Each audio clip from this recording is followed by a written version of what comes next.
Okay, so I have been seeing the same handful of Dollar Tree hacks circulating online for months now. The kind of videos where someone shows a clever trick using a dollar store item, it gets millions of views, and everyone in the comments swears by it. I finally decided enough was enough, and I needed to actually test these myself instead of just trusting the internet. Because let's be honest, not everything that goes viral actually works as well in real life as it looks in a 15-second clip. So I picked out 10 of the most popular viral Dollar Tree hacks I could find, bought everything needed for each one, and tested every single one of them myself in my own home under normal conditions, not perfect lighting or ideal circumstances. The results genuinely surprised me, because out of all 10, only 3 actually worked the way they were supposed to. Today, I am walking you through every single hack I tried, showing you what happened, and being completely honest about which ones are worth your time and which ones are just internet hype. Before we get into it, if you are new here, welcome. I am so glad you found this video. I make content about budget shopping, dollar store deals, and honestly, a lot of myth-busting style videos like this one, because I think it is important to actually test these claims instead of just repeating them. If that sounds like your kind of content, go ahead and subscribe because I have more testing videos planned. Let's start with hack number 1, and this was probably the most popular one I found, using a silicone ice cube tray to freeze small portions of tomato paste so you never waste a whole can again. I bought the ice cube tray, portioned out a can of tomato paste into the individual compartments, froze it overnight, and then tried popping the cubes out the next day. Honestly, this one's worked exactly as advertised. The silicone made popping the frozen cubes out incredibly easy. They held their shape well, and I could grab exactly the portion I needed for a recipe without wasting the rest of the can. This is officially one of my 3 hacks that actually worked, and I have genuinely kept doing this since testing it because it is just that useful.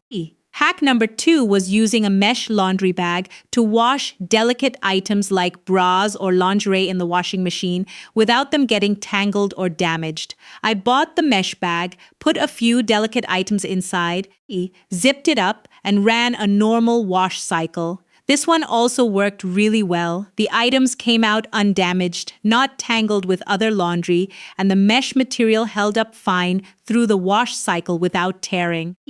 This is officially hack number 2 on my list of ones that actually worked. Hack number 3 was using a shower caddy, the kind meant for hanging in a shower, as a car organizer instead, hanging it on the back of the front seat to hold snacks, toys, and other items for road trips.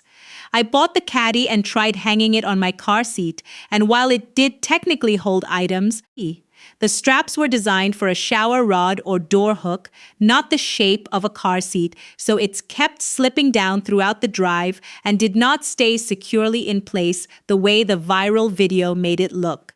This one gets a partial pass. It is not completely useless, but it is definitely not the seamless solution it was hyped up to be.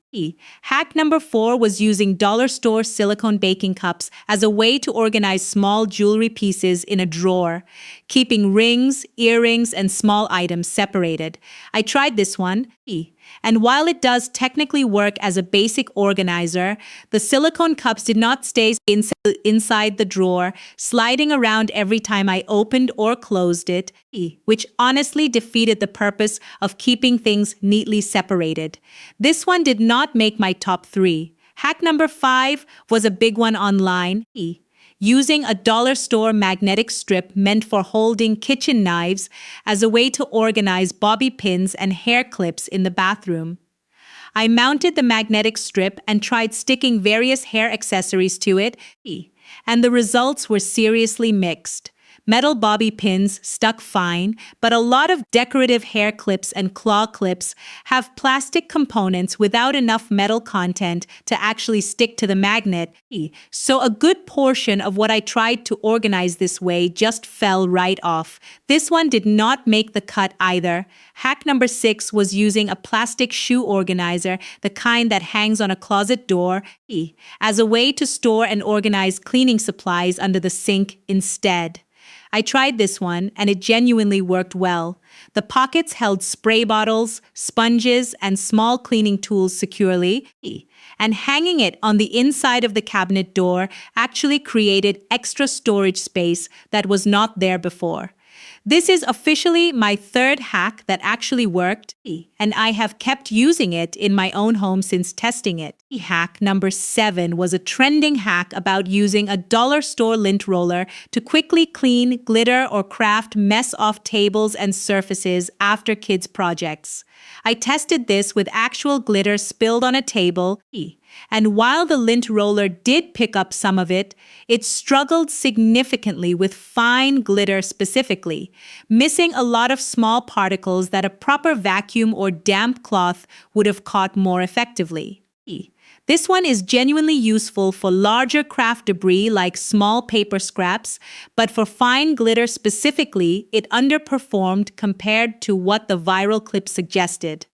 Hack number 8 involved using a dollar store funnel to refill soap dispensers without spilling, which honestly sounds like it should just work every time. But when I actually tested it with a thicker hand soap, the funnel opening was too narrow and the soap kept clogging partway through, making the process slower and messier than just pouring carefully without a funnel at all. For thinner liquids, it worked fine, but for thicker soaps and lotions specifically, this hack did not hold up. Hack number 9 was using dollar store binder clips to organize charging cables, clipping them to the edge of a desk to keep cords from falling behind furniture. I tested this one and it worked reasonably well for lightweight cables like phone chargers.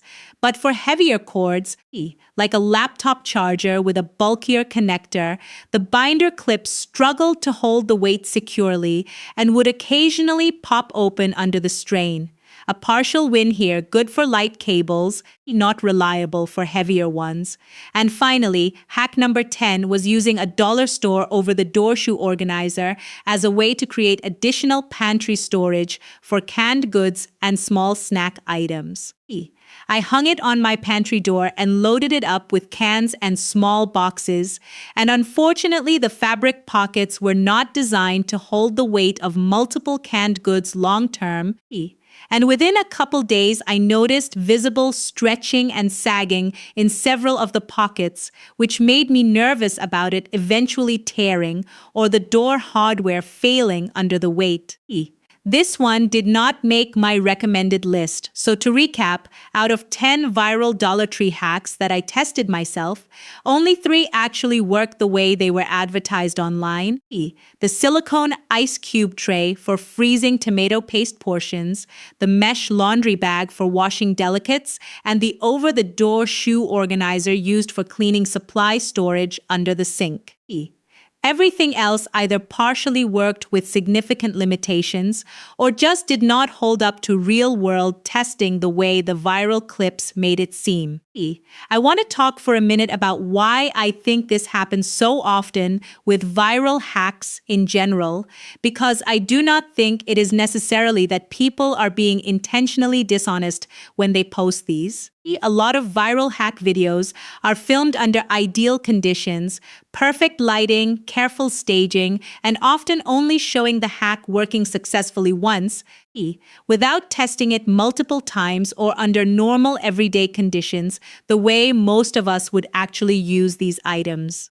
A 15-second clip showing something working perfectly one time does not necessarily mean it will hold up consistently over repeated real-world use. And I think that is exactly the gap I wanted to explore with this video. I also want to give you my honest takeaway from doing this whole experiment, because I think it applies beyond just these 10 specific hacks.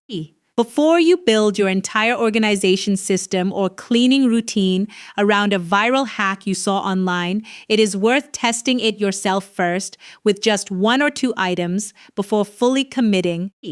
Because what works in a viral video does not always translate perfectly to your own specific situation. Whether that is the exact products you own, the space you are working with, or just normal everyday wear and tear that a 15-second clip does not usually show you. I also think it is worth mentioning that even the hacks that did not fully work were not necessarily complete failures. Most of them had some limited usefulness, just not to the extent that the viral hype suggested. I do not want this video to feel like I am trashing dollar store products in general, because that is genuinely not the point. The 3 hacks that worked really did work well, and I think that is a testament to how genuinely useful dollar store items can be when the use case actually matches what the product was designed for. The hacks that struggled were mostly cases of stretching a product beyond its intended purpose in ways that ultimately compromised its performance. I think my biggest takeaway from this whole experiment is that dollar store items are honestly fantastic for their intended purposes, and some genuinely do have great secondary uses too, but not every viral repurposing hack is going to hold up the way it looks online, and testing things yourself before fully committing is always worth the extra few minutes it takes. If you have tried any of these specific hacks yourself and had a different experience than I did, I would genuinely love to hear about it in the comments. Because I know results can vary depending on the specific products available at your local store or small differences in how you set things up. And if there are other viral dollar store hacks you want me to test in a future video, drop those in the comments too, because I am definitely planning on doing more of these testing videos going forward. If you enjoyed this video, please give it a thumbs up. It genuinely helps this channel grow, and let me know if you want more myth-busting style content like this mixed in with my regular hauls. And if you are not subscribed yet, now is a great time because I already have my next batch of hacks picked out to test, and I think you are going to find the results just as surprising as this batch was. Thank you so much for watching, and I will see you in the next video.